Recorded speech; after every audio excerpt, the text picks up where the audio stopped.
نه شبم نه شب پرستم که حدیث خواب گویم. چو غلام آفتابم هم از آفتاب گویم. چو رسول آفتابم به طریق ترجمانی و نهان از او بپرسم به شما جواب گویم.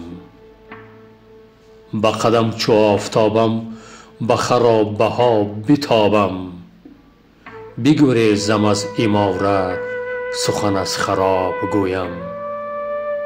من اگر چه سیب شیبم زی درخت بست بلندم، من اگر خراب و مستم سخنی صواب گویم.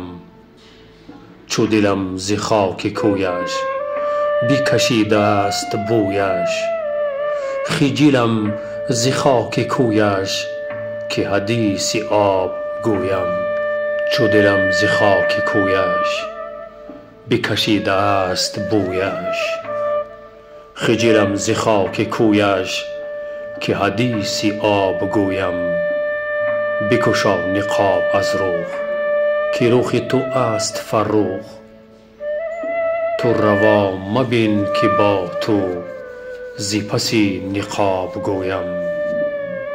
چو دلت چو سنگ باشد پر از آتشم چو آهن، چو تو لطف شیشه گیری قدح و شراب گویم.